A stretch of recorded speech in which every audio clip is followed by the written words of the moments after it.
Okay students, இப்போ next question பாருங்க. The displacement x of a particle depends on time as x is equal to alpha t squared minus beta t cube அப்படின்னு கொடுத்துருக்காங்க.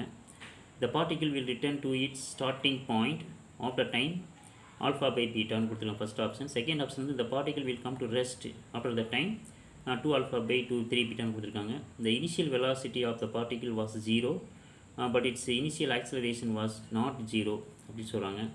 Option D பார்த்தீங்கன்னா no net force will act on the particle at time D equal to alpha by 3 beta. இந்த மாதிரி 4 option கொடுத்துருக்காங்க. இதை பார்த்தீங்கன்னாவே உங்களுக்கு தெரியும் டிஸ்பிளேஸ்மெண்ட் கொடுத்துருக்காங்க. ஸோ அதில் வந்து நம்ம என்ன இந்த வெலாசிட்டி ஆக்சிலரேஷன் கண்டுபிடிக்கணும். அப்போ டிஃபரன்ஷியல் கால்குலஸ் டிஃபரன்சியேஷன் அப்ளை பண்ணி நம்ம வந்து இதெல்லாம் செக் பண்ணணும். சரிங்களா, அந்த 4 ஆப்ஷனில் இதெல்லாம் கரெக்ட் அப்படின்னு. இப்போ நம்ம ஒன்றா பார்க்கலாம். சரிங்களா, இப்போ ஃபஸ்ட்டு என்ன சொல்லியிருக்காங்க, இந்த particle will return to its starting point after time alpha பீட்டான்னு என்ன அர்த்தம், பார்ட்டிகிள் வந்து ஸ்டார்டிங் பாயிண்ட்டுக்கே திரும்பி வந்துருச்சுன்னா டிஸ்பிளேஸ்மெண்ட் வந்து ஜீரோன்னு உங்களுக்கு தெரியும். டிஸ்பிளேஸ்மெண்ட் வந்து ஜீரோ. அப்போ இது ஈக்குவல் டு ஜீரோன்னு போட்டுட்டு நீங்கள் இதில் வந்து டைம் கண்டுபிடிக்க வேண்டியதான். ஸோ அது எப்படின்னு பாருங்கள். ஸோ அப்போ கிவன் டிஸ்பிளேஸ்மெண்ட் எழுதிடுங்க. Particle will return to its starting point. அப்போ என்ன ஆகிடும்னா அந்த டிஸ்பிளேஸ்மெண்ட் வந்து ஜீரோன்னு போட்டுட்டு ஸோ அதில் வந்து நம்ம டைம் கண்டுபிடிக்கலாம். ஸோ அப்போ alpha t square equal to minus beta t cube அந்த பக்கம் கொண்டு போயிருங்க.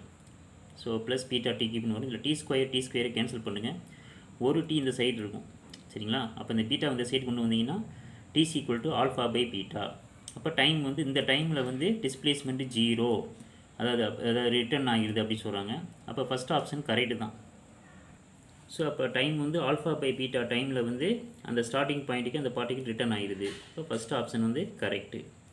இப்போ அடுத்த செகண்ட் ஆப்ஷன் நம்ம செக் பண்ணி பார்க்கலாம். the particle will come to rest after time 2 alpha by 3 beta அப்படின்னு கொடுத்துருக்காங்க. ரெஸ்ட்னா என்ன அர்த்தம், அது வந்து ஏதோ ஆக்சிலரேஷன் ஜீரோவாக இருக்கலாம், இன்னும் வெலாசிட்டி ஜீரோவாக இருக்கலாம். ஸோ அது எதுன்னு பார்க்கலாம். ஸோ இப்போ பாருங்கள். ஸோ இப்போ இந்த equation x equal to alpha t square minus beta t கியூப்னு இருக்கு பாருங்கள், டிஸ்பிளேஸ்மெண்ட் ஈக்குவேஷன். இதை வந்து டிஃப்ரென்ஷியேட் பண்ணிங்கன்னா உங்களுக்கு வெலாசிட்டி கிடைக்கும். ஸோ ரேட் ஆஃப் எட்ஜ் ஆஃப் டிஸ்பிளேஸ்மெண்ட் தான் இது வெலாசிட்டி. அதை டிஃப்ரென்ஷியேட் பண்ணுங்கள். இப்போ வந்து ஆல்ஃபா அப்படி வச்சுங்க, டி ஸ்கொயர் டிஃப்ரென்ஷியேட் பண்ணிங்கன்னா உங்களுக்கு 2t கிடைக்கும். அப்போ 2t ஆல்ஃபா மைனஸ் அதே மாதிரி இதை டிஃப்ரென்ஷியேட் பண்ணுங்கள், பீட்டா டி கியூப்பை டிஃப்ரென்ஷியேட் பண்ணிங்கன்னா 3t ஸ்கொயர்னு வரும். அப்போ 3t ஸ்கொயர் பீட்டான்னு கிடைக்கும். இப்போ வெலாசிட்டி கண்டுபிடிச்சாச்சு.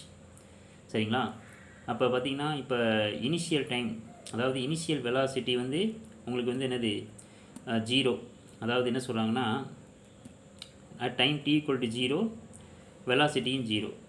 ஸோ இனிஷியல் வெலாசிட்டி வந்து ஜீரோ. ஏன்னா ரெண்டுலேயுமே டைம் இருக்குது. இங்கே டைமுக்கு பதிலாக ஜீரோ போட்டிங்கன்னா ஃபுல்லாகவே ஜீரோ ஆகிடும். அப்போ இனிஷியல் வெலாசிட்டி வந்து ஜீரோன்னு சொல்லிடுறாங்க. ஆக்சிலரேஷன் பார்த்தீங்கன்னா ஏசி ஈக்குவல் டு, மறுபடியும் இதை டிஃப்ரென்ஷியேட் பண்ணுங்கள். பண்ணிங்கன்னா உங்களுக்கு ஆன்சர் வந்து இதை 2t ஆல்ஃபா டிஃப்ரென்ஷியேட் பண்ணிங்கன்னா 2 ஆல்ஃபான்னு கிடைக்கும். அந்த இதை டிஃப்ரென்ஷியேட் பண்ணிங்கன்னா 6t பீட்டான்னு கிடைக்கும். ஸோ இதில் வந்து இப்போ டைம் ஈக்குவல் டு ஜீரோன்னு சப்ஸ்டிட் பண்ணிங்கன்னா இந்த டேர்ம் மட்டும்தான் ஜீரோவாகும். ஆனால் ஆக்சிலரேஷன் வந்து 2 ஆல்ஃபான்னு இருக்கும். So initial acceleration dozen zero. சரியா, அப்போ இனிஷியல் வெலாசிட்டி வந்து zero, initial acceleration dozen zero. So அப்போ வந்து இதில் வந்து பார்த்திங்கன்னா இந்த தேர்ட் ஆப்ஷன் வந்து கரெக்ட் ஆகிடுது. the initial velocity of the particle was 0 but its initial acceleration was not 0. So third option வந்து கரெக்டுன்னு சொல்லியிருக்காங்க. அடுத்து பாருங்கள்.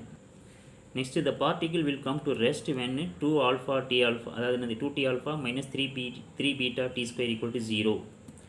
அதாவது எப்போ வந்து பார்ட்டிகிள் வந்து ரெஸ்ட்டுக்கு வரும், எந்த டைமில், அப்போ வந்து வெலாசிட்டி வந்து ஜீரோவாக இருக்கணும். சரிங்களா, இப்போ அந்த வெலாசிட்டி நம்ம கண்டுபிடிச்சதில் ஜீரோ சப்ஸ்டிட் பண்ணிவிட்டு இதில் வந்து டைம் கண்டுபிடிங்க. சரியா, இப்போ பார்ட்டிகிள் வில் கம் டு ரெஸ்ட்டுக்கு வரும்போது வெலாசிட்டி ஜீரோ ஆயிடுது. சரிங்களா, அப்போ இந்த வெலாசிட்டிக்கு பதிலாக ஜீரோ போட்டுருங்க. இப்போ ஜீரோ போட்டு இதில் வந்து டைம் கண்டுபிடிங்க. So 2t alpha equal to இந்த 3 பீட்டா டி ஸ்கொயர் அந்த பக்கம் வச்சுன்னா மைனஸ், அந்த பக்கம் வச்சுன்னா ப்ளஸ் ஆகிடும். இதில் டி கேன்சல் பண்ணிவிடுங்க. இதிலேருந்து இப்போ time D equal to 2 alpha by 3 beta. இப்போ இந்த டைமில் வந்து வெலாசிட்டி வந்து ஜீரோ அப்படின்னு சொல்லுது. அது particle comes to rest. So இந்த ஆப்ஷன் தான் இது. இதுதான் second option. the particle will come to rest after time 2 alpha by 3 beta. இதுவும் கரெக்டு தான் பாருங்கள். ஸோ அப்போ 3 ஆப்ஷனுமே கரெக்டு. 4வது ஆப்ஷனையும் செக் பண்ணிடலாம் எப்படின்னு பாருங்கள்.